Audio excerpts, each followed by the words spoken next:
Hello and welcome to day 8 of our January challenge 2026 and our Grey Heron Stands piece by Karen Marshall-Say. Similar sound to yesterday's, but a busier left hand. I did mention it at the end of the play along video. So if you do watch the play along videos, you got a little hint yesterday. I'm going to play yesterday's into today's, and again I want you to notice what's similar, what's different. Okay, so I'm going to do the upbeat into bar 33, which was what we learnt yesterday, but I'm going to pull on through into our new part as well. Here we go. 1, 2.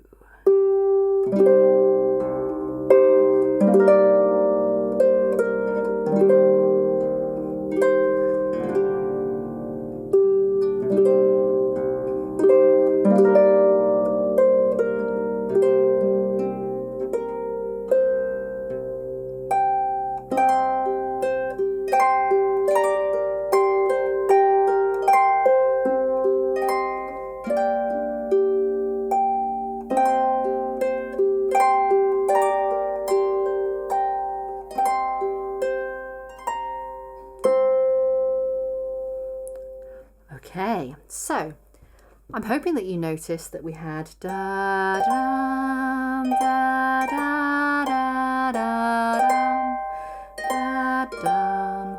Very, very similar to an octave up, but very similar.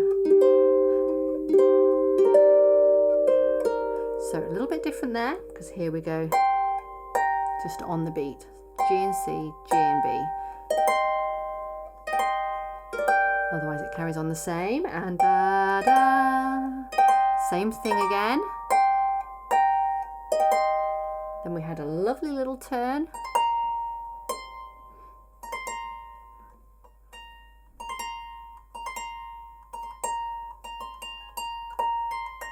Have a little play with it. How are you going to do it?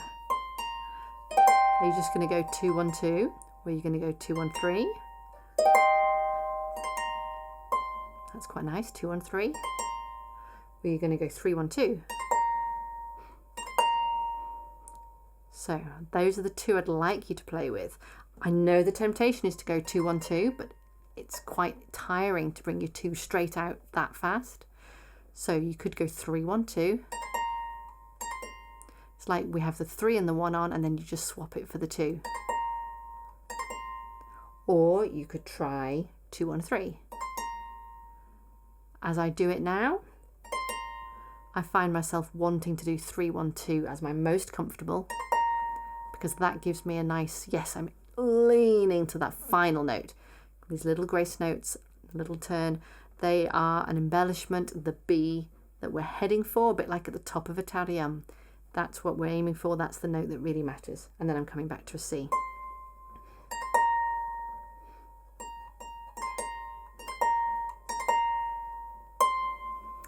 And if I take time there, I think rather than going and ending up with a thumb on the C, which I'm likely to blare out, so even though I've just ended with a finger 2 on that B, I'm just going to calmly move my hand to the red C with finger 2. Okay, so now I've settled on my fingering there. I'm going to write it in 3 1 2, comma 2. Okay. Otherwise, much of that hand is actually very similar to what we had before. The left hand, as you've spotted, is quite busy. First thing to notice is we've gone up into treble clef. So we are here. We do still have an octave and a fifth. It's just up higher, C, G, C. And then we're going to do some sort of oscillation there. We're going to go C, G, and then we're going to put finger 2 back on the G, put our thumb back on the C, put our finger 2 back on the G. Okay, that's that first bar. 4 2 1 2 1 2. Keeping it fairly light. We're mezzo forte, so we don't want to be forceful with it. And we want this still to be the highlight of what's going on. So I'm going to lead myself to the next bar by getting my thumb ready. This is much like we had a C chord going to a G triad. This is doing that here. We've got C chord, G triad. Yeah, 1, Oh yeah, a little change there, but it matches what the top hand's doing. G, C, G, B. Okay.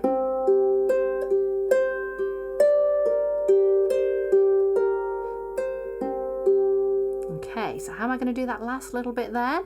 So I had 4, 2, 1, 2, 1, 2 in that first bar. I'm going to walk my thumb to the D and put on a triad. That's all comfortable.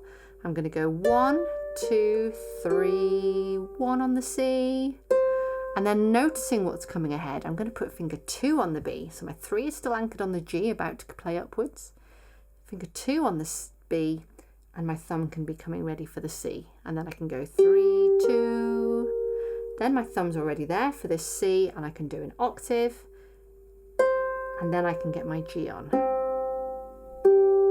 Okay, and I finish with this lovely closed hand. All right, so that last part, C, C, G, you could go 1, 4, 1 or 1, 4, 2, sorry, to the G. Notice though, if I show you through the harp,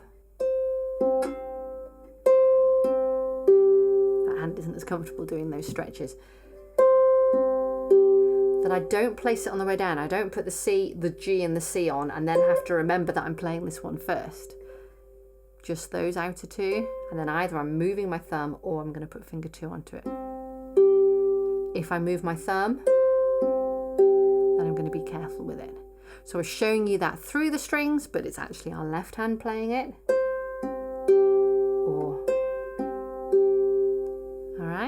So let's try those 3 bars of that left hand.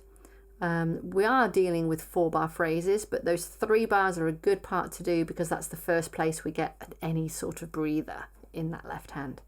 So C, G, C, starting from middle C upwards, heading upwards. Okay, we'll go nice and steady. 1 and 2 and 3 and C. Up to the D, triad.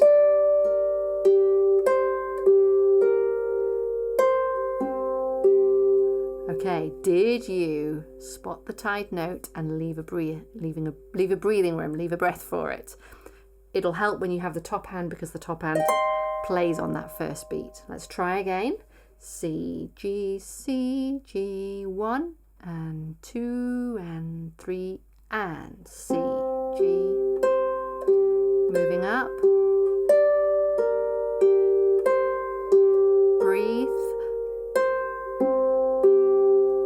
Okay, feels a little bit odd just on its own for timing, but as soon as it's with the top hand, you'll notice how it fills in and fits in what's happening with the piece. Okay, just to finish that little phrase, after we've done that, back to the G, we're then going to put our thumb on the G. This is the bar marked mezzo piano. Going to put our thumb on the G and open up either side of the red. Okay, that's the same chord that we ended with 4 bars in yesterday, but we're now doing it in this hand. Be careful because the top hand is on exactly the same notes string wise, B, D and G, but the top hand's doing a tadium. The left hand isn't tadiumming. The left hand is tadium. That landing together there. Okay. So,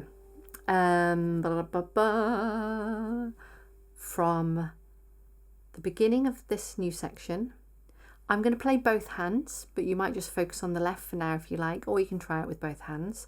Just these 4 bars for a moment, although the next part's very similar. Okay, so I'm going to do my lead in G into bar 41.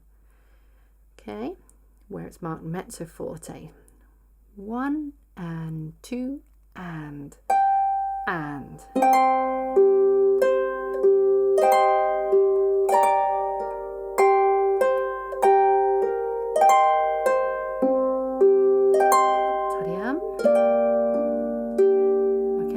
That might take a bit of practice, but the work you did yesterday really helps inform that top hand. It really does. The next couple of bars, very, very similar to the triad. We just don't play the last two quavers like we did in bar 42.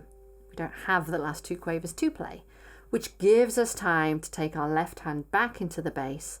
We'll put our thumb on middle C. This is bar 47, 2 bars from the end of our section. Thumb on middle C, opening up the octave, and it'll be with the tarium at the top, C chord in both hands. Okay, our top's going to do that clever 3-1-2. Think of them as almost throwaway. Okay, and then I'm going to move really calmly to a finger 2 on the red here. My left hand has got a harmonic on my middle C. Do you remember right back at day 1, I talked about marking on with pencil?